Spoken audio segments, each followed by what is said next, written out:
For me, one of the biggest draws to a life at sea has always been self-sufficiency. I love the feeling of spending months at a time in remote atolls with hardly another human in sight. And with a good solar setup, you can stay pretty comfortable out there. And that's why cruisers put so much thought and budget into the ultimate off-grid setup. But there's another side of power on a boat that often becomes an afterthought, and that's the shore power. When you're tied to a dock, you can plug your boat in and run it like you would a house, which definitely has its perks. But bringing all that power aboard safely comes with a surprising amount of complexity. And after months and months of designing, building, wiring, and testing every decision along the way, we finally reached the moment of truth. You ready for a master test? Master test? Master test. I don't know why I said that. It's just a normal test. But... It's time to plug in Delos 2.0 for the very first time.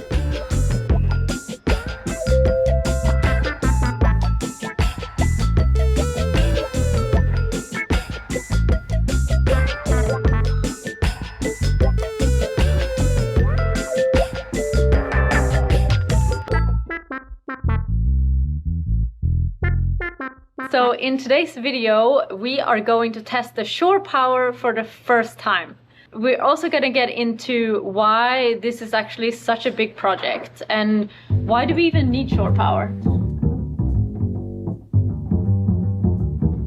Yeah, we love living off-grid on the boat, but we do go into marinas. This is probably less than 5% or 10%. Yeah. It's a pretty low number. But when you're in the marina tied to the dock, and it's very rarely aligned with the wind. Let me explain a bit more detail for a second. When you're on anchor, the direction the boat faces depends on the direction of the wind. Just like a wind vane, the pointy bit ends up in front. And so the wind is always passing over your bow and coming in through the windows and hatches, keeping things cool and fresh inside.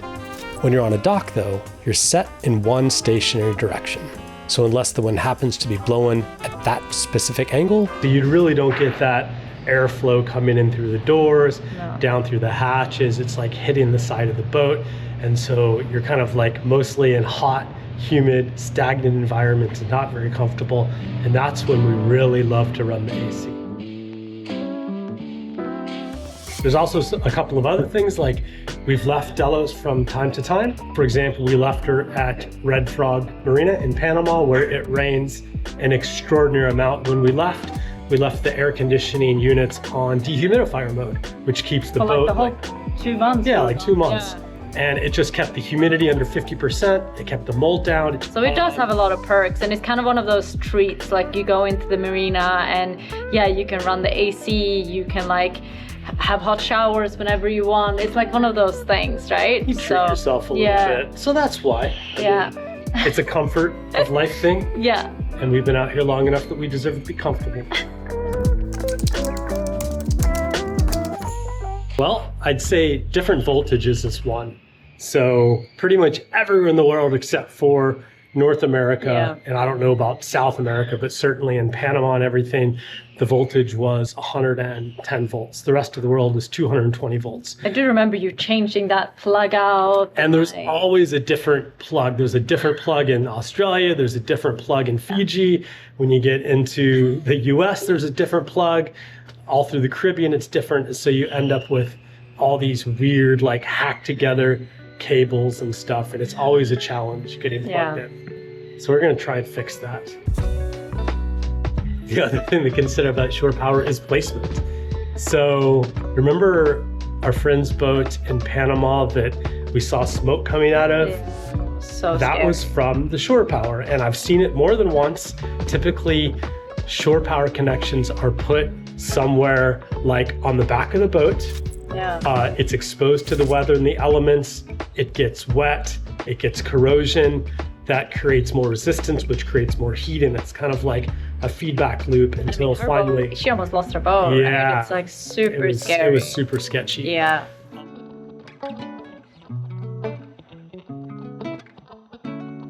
Earlier this year, I was getting absolutely blasted by spammy calls, texts, and emails. my personal information had made its way onto a data broker list, they create a list of information with people like you, with your shopping history, your personal details, sometimes even your private health information, and they sell it to the highest bidder. The good news is that you actually have the right to demand that these companies remove the information from your list. Of course, the problem is that it takes an awful lot of time and an awful lot of work to make that happen, and of course, they make it that way on purpose. Enter Incogni, the sponsor of today's video. I went to Incogni's website and I gave them permission to act on my behalf. They went out, they individually contacted each company, of which there are hundreds upon hundreds of them, and they demanded that my personal information was removed from their list. One really cool thing is you can check onto your dashboard in Incogni's website and you can see just how many companies they've contacted and the status of each one. So if you're getting crushed by spam or you just want your internet privacy to be respected, it is really easy to get started with Incogni. All you have to do is visit our special link. I will pop it below and in the description. It is incogni.com/svdelos. When you use our link, it is going to support our channel, which we appreciate very much, but you are also going to get an amazing deal of 60% off the annual plan, which is the one I chose because I wanted them working month after month after month and giving these spammy marketing companies absolutely zero rest. There was also a risk-free 30-day money-back guarantee, so you really can't go wrong. All right, that is it. Thank you so much. Let Incogni do the heavy lifting on this. And now, unfortunately, it is time to say a very sad goodbye to Mormor.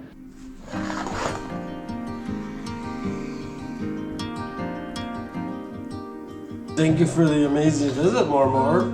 We did so many fun things, so many adventures. Every day. It's time for Mormor to head back home after a month and a half. It's been A long time. It's still not easy to say bye though. Okay. Ooh. Thank you so much.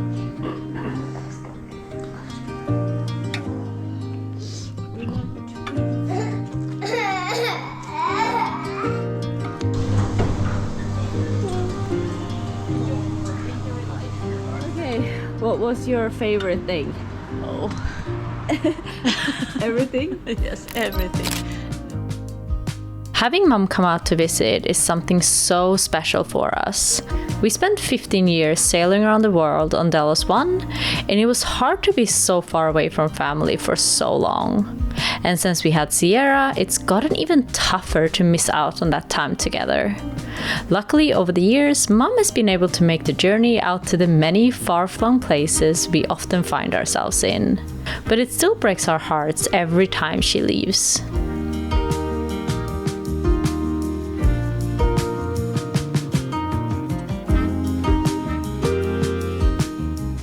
We'll see more soon, okay? Älskar dig. Love you too.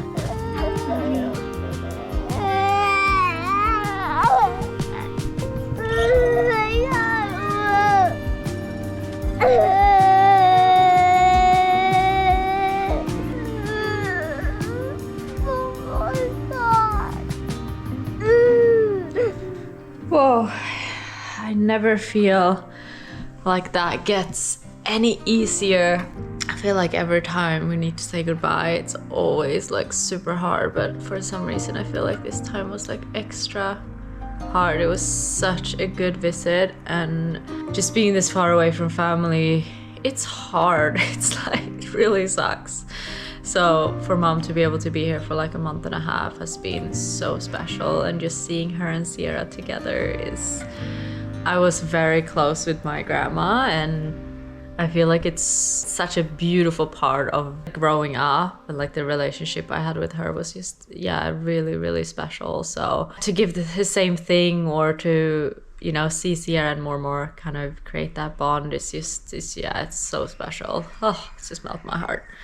So very hard to say bye, but you know, it is what it is. And she's off now, and Brian actually just left as well because he's headed in and they're doing some scanning of the roof today for the solar panels. So it's really exciting to do that as well. We've come a long way there. So yeah, we'll see how it goes for him.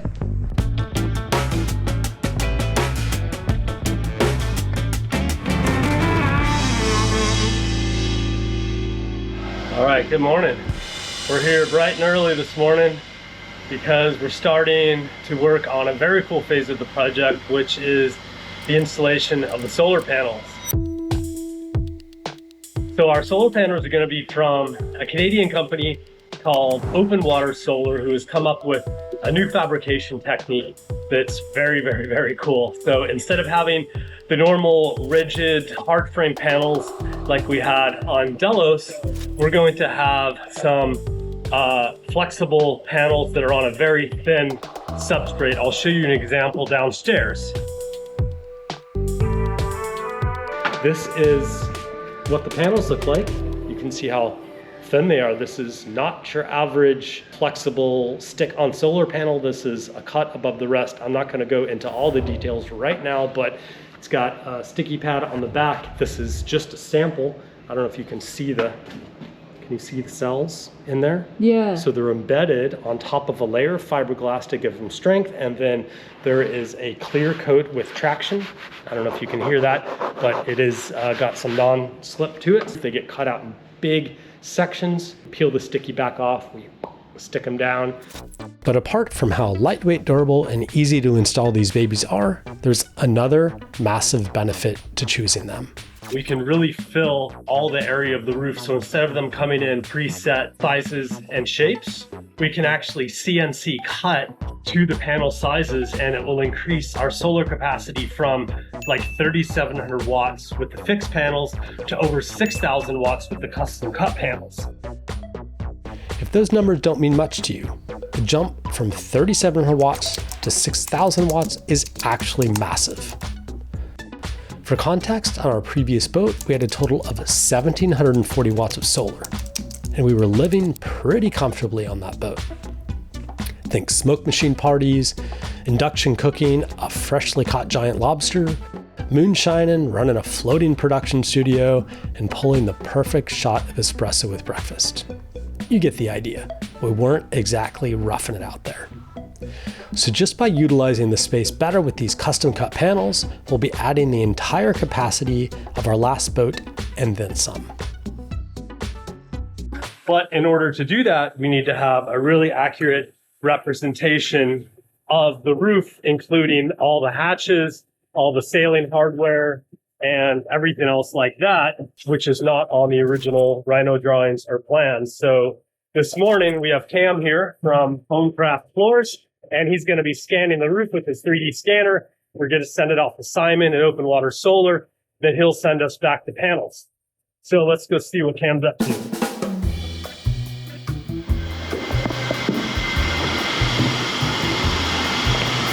Good morning, Cam.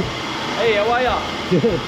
Yeah, of course they started jackhammering next door just as soon as we started doing this. We'll just have... It is impossible in this shop. Anyway, this is Cam from Foamcraft Floors. He's going to be scanning the roof, and we're just going to go for it. And if they ever stop, then I'll ask you some questions. Sounds good. Okay. I'll spare you from listening to Cam and I yelling over the sound of the jackhammers next door and just explain this part from the peace and quiet on my couch, where I'm currently recording this voiceover with a rum and coke in hand. This little machine is pretty awesome, and it's such a simple and clever solution to an otherwise tricky task. Cam sets it down in the middle of the roof and uses a retractable line to mark all the points where the panels aren't going to go. Like this hatch, for example, the traveler, the blocks, and other sailing hardware, the grab rails, and of course, our Starlink. Cam places the end of the line on various points of the object and clicks a little button on his remote, and a measurement point gets recorded.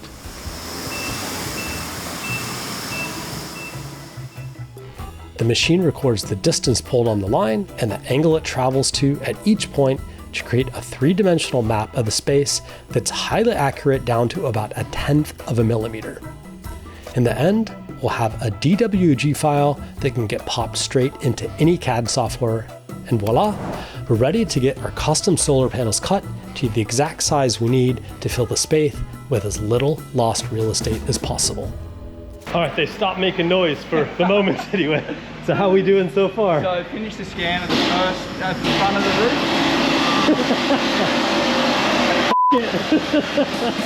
roof. Okay.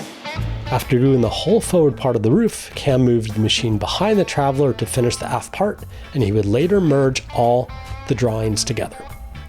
The whole process only took about 45 minutes, and we could officially check the roof scan off the to-do list. And then we're straight on to the next project.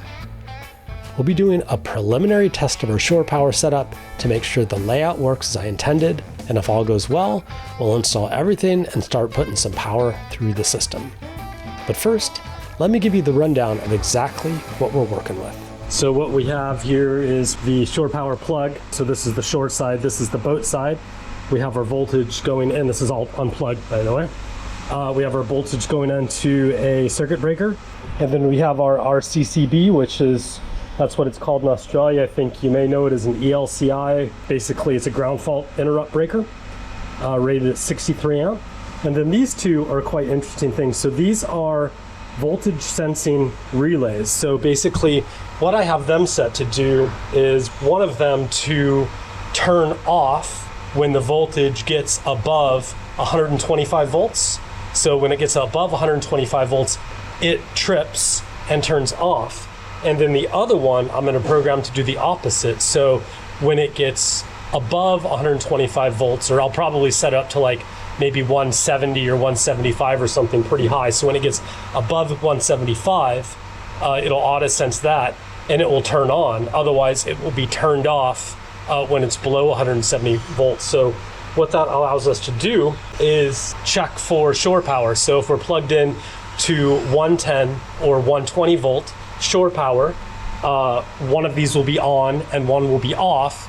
And conversely, if we're plugged into 220 or 240 volt shore power, the high one will be on and the low one will be off, which will allow us to use this auto transformer.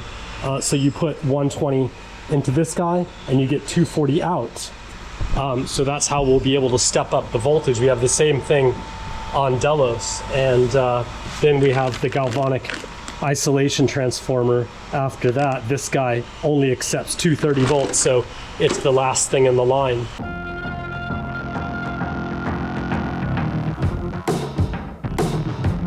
So I decided to flip the switch and see if the smoke demons could be kept inside of the wires.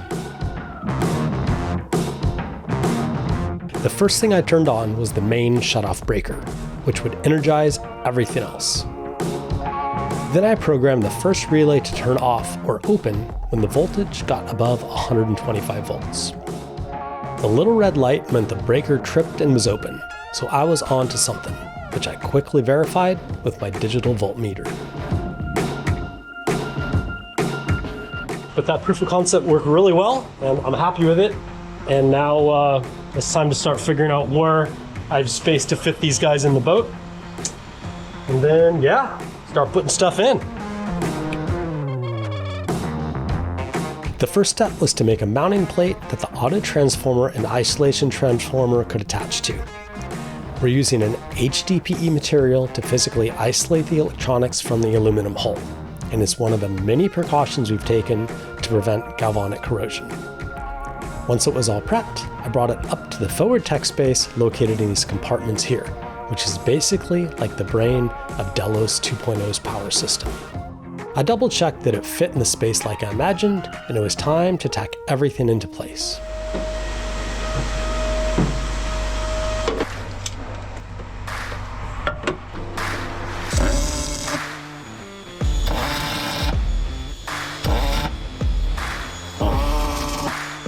With the mount in place, it was time to bring up our isolation transformer, which is another critical piece of the puzzle in our defense against galvanic corrosion. Think of the shore power like plugging your house into your neighbor's electrical system. Suddenly, you're all connected together. In a marina, that means dozens or even hundreds of boats sharing electrical grounds. If stray currents are present, they can use your boat's underwater metals as part of the circuit. For an aluminum hull like ours, that's bad news. Over time, these currents can literally eat the metal away. An isolation transformer acts like a firewall between Delos and the dock. We still get all the power we need, but without the direct electrical connection that can lead to corrosion. Everything fit like a glove, and now with both transformers in place, the next step was to install the actual outlet that we'll plug into. What we'll do is we'll be able to have the shore power outlet right here up in this space because it's in the forward of the boat and it's protected by this ledge here, so it'll keep it out of the rain. I always question why people put those shore power outlets out directly in the elements where they can get continually rained on. So this will be nice and protected, just like the one we had on Delos.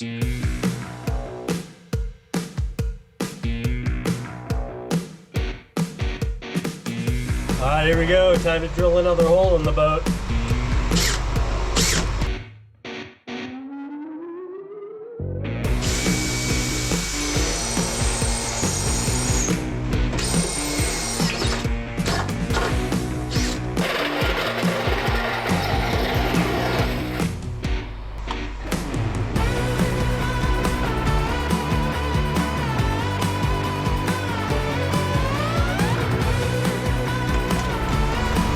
Ventilation time.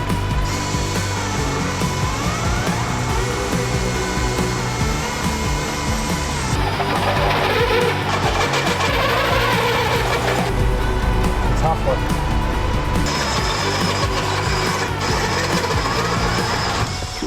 There we go. Everything was set to go and looking schmick. The ventilation is something we've been getting a lot of questions about, so I wanted to go into a little more detail about that here. What about ventilation? Because we have a watertight space, so these will be the same hatches that we're using on the deck. They're watertight, they're incredibly high quality, and so it will keep this area 100% watertight. The issue is, what if we have heat from the equipment building up in that case? So this is the vent for the air to come in. And then we have, this is a Vetus ignition protected squirrel cage motor. It moves 4.3 cubic meters of air every single minute. So this is 4 cubic meters of space. So every minute with just that one ventilation fan, we completely change all the air by sucking in new cool air to the top and then bringing it through circulating through the top of the electrical tech space, and then it comes out the other side. It's going to be hooked to a thermostat, so it won't be running all the time. It'll just turn on when the temperature gets to a certain value. I'm not sure what I'll set it at this point. That'll maybe take some figuring out, but that's the plan for that. And I think in case of fire, I'll just make a little vent plug that will be hanging right there or maybe just above it, so that in case of fire and we do want to shut off oxygen to this whole place, all we have to do is plug those vents. The rest of it is 100% sealed up, assuming that the hatches are closed. So We called it a wrap for the day. Now that the breaker box, transformers, and plugs were all in place, all that was left to do was plug her in and see how we did. Okay, are we gonna you ready for a master test? master test? Master test. I don't know why I said that. It's just a normal test. But so basically what we're going to do is we're going to simulate two types of shore power. We're going to simulate normal rest of the world, and then we're going to simulate US or North America because it's just different there. So I have a step-down transformer. This transformer will give us 240 volts, or it'll give us half of that, 120 volt.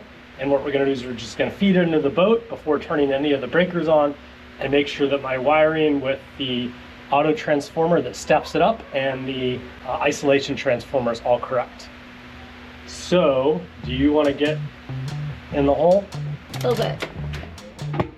Oh good. Okay. Okay. This is the That main panel breaker coming in. Yeah. So we'll leave that off. This is the RCCV. Basically what this one does is this measures the difference between neutral and live. And if it measures a difference of 30 milliamps or greater, then that means there is leakage current from live going somewhere it shouldn't, and so it blows. What we should see is when we turn it on, if we give it 240 volts, this one should open and this one should close. So the low pass should not do anything, a little red light should come on, and the high pass should be good and put power through to this guy. So let me just turn it on. Okay, you ready? I'm so ready. All right, it's gonna be very exciting.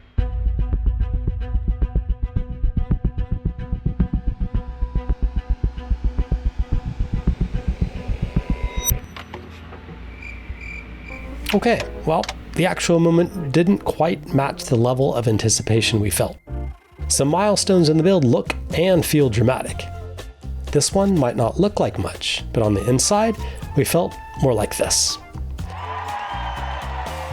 The power setup on the boat has felt like this truly never-ending project that we just chip and chip and chip away at. And while we've still got a ways to go before we're blasting the AC while making a cappuccino and filling up dive tanks all at the same time, this feels like one of the first big turning points in this month's long journey.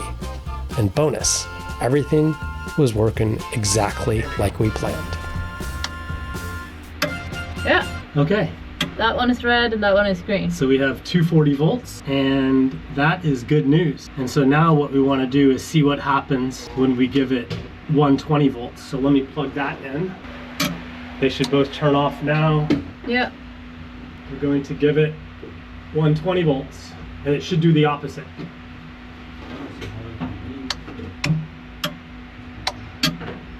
There you go. And Wow. you'll notice that the green light came on the auto transformer. The first thing it hits is, either way, it goes through this isolation transformer, and then the RCCB is on the boat side, on the isolated side. So that means that we're protecting the boat from the isolation transformer, because it really gives us a new neutral and ground. So everything is isolated from shore power to Yeah. prevent galvanic corrosion. There's like 27 different things we're doing to prevent galvanic corrosion. This is one piece of the puzzle. Cool. Yes, Really, this was awesome. It's really cool to see. I know it Yeah. might not be that impressive to you, but to me, to see this working is like, I know, I'm you're really like, oh wow, impressed. it said 120 and it said 240. No, but it's like one of those things, like I don't know enough about this to really understand what is going on, and it seems Oh, yeah. extremely complicated to me. So I think I'm maybe seeing this more impressed that you actually understand what is going on Aw. here. Well, and that you can actually understand it enough to like build it, you know, Well, to all like it means is that make it. we can work on any voltage in the world, Yeah. right? Yeah. We can work on any voltage in the world, plug in any place. Cool. Awesome. Okay. Nice Call job. that a positive test. Phew. Oh good. Just don't touch anything. Okay. Don't touch anything. I don't want you to get shocked. Oh, okay. Can you No, it's pretty safe. You should be all right. open it? Oh.